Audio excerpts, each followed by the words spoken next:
గత 2 రోజులుగా మనం చూస్తున్నట్లయితే ప్రపంచ కుబేరుడు ఎలన్ మస్క్ మరియు యుఎస్ ప్రెసిడెంట్ అయినటువంటి డొనాల్డ్ ట్రంప్ మధ్యన పెద్ద మాటల యుద్ధమే నడుస్తోంది. దానికి లోకానుసారంగా అనేకమైనటువంటి పరిస్థితులే ఉండొచ్చు. కానీ ప్రవచనాత్మకంగా మనకు ఏమైనా ఈ యొక్క గొడవకు ముందు ఏమైనా మనకు క్లూస్ దొరుకుతాయనేటువంటిది మనం చూసేటువంటి ప్రయత్నం చేద్దాం.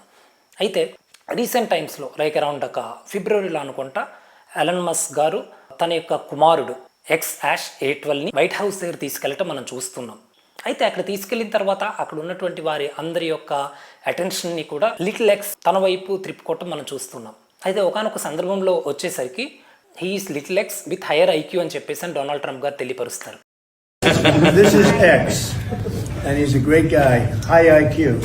He's a high IQ individual. అనేటువంటి పదానికి అర్థం ఏంటనేటువంటిది మనం తెలుసుకునేటువంటి ప్రయత్నం చేద్దాం. జనరల్గా ఎక్స్ అనేటువంటిది is used as a variable, అనగా ఆ పదంలో మనం ఏమైనా సరే దాచిపెట్టవచ్చు.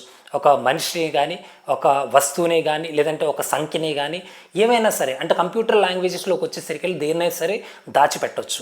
అయితే ఈ దాచిపెట్టినటువంటిది డొనాల్డ్ ట్రంప్ గారు ఏమైనా ప్రవచనాత్మకంగా తనకు తెలియకుండానే he's an individual with a higher IQ అని తెలియపరిచారా అనేటువంటిది ప్రశ్నార్థకం. అయితే రీసెంట్ టైమ్స్లో ఎలన్ మస్క్ మరియు డొనాల్డ్ ట్రంప్ మధ్యన జరిగినటువంటి ఆ వివాదంలో ఎలన్ మస్క్ గారు ఒకానొక సందర్భంలో చెబుతూ ఏమంటారంటే, వైస్ ప్రెసిడెంట్ అయినటువంటి JD వ్యాన్స్ డొనాల్డ్ ట్రంప్ని రీప్లేస్ చేయమని చెప్పేసి అని రీసెంట్గా మనం చూస్తూ ఉన్నాం. అయితే మనం ఆలోచన చేసినట్లయితే వైస్ ప్రెసిడెంట్ అయినటువంటి JD వ్యాన్స్ డొనాల్డ్ ట్రంప్ గారికి చాలా విధేయత చూపించేటువంటి వ్యక్తి. ఈ గొడవ ప్రారంభించినది మొదలుకొని ఎలన్ మస్క్ గారు తన యొక్క ఎక్స్ అకౌంట్లో పోస్టులు పెడుతూనే ఉన్నారు. అందులో ఒక పోస్టులో ఏమంటారంటే, కొత్త పొలిటికల్ పార్టీని పెట్టడానికి ఇదే సమయమా అని చెప్పేసి అని ఓటింగ్ని పెట్టినప్పుడు 80% మంది దానికి మద్దతుగా నిలుస్తూ ఉన్నారు. అదే కానీ జరిగితే ఎలన్ మస్క్ తన యొక్క కుమారుడులో దాచిపెట్టినటువంటి ఈ ఎక్స్ అనేటువంటి వ్యక్తి ఎవరు అయ్యేటువంటి అవకాశం ఉంది. వివేక్ రామస్వామియా? లోకము సమాధానంగా ఉండాలని చెప్పేసి ప్రార్థించేద్దాం. చాలామంది వీడియో చూస్తున్నారు కానీ సబ్స్క్రైబ్ చేసుకోవట్లేదు.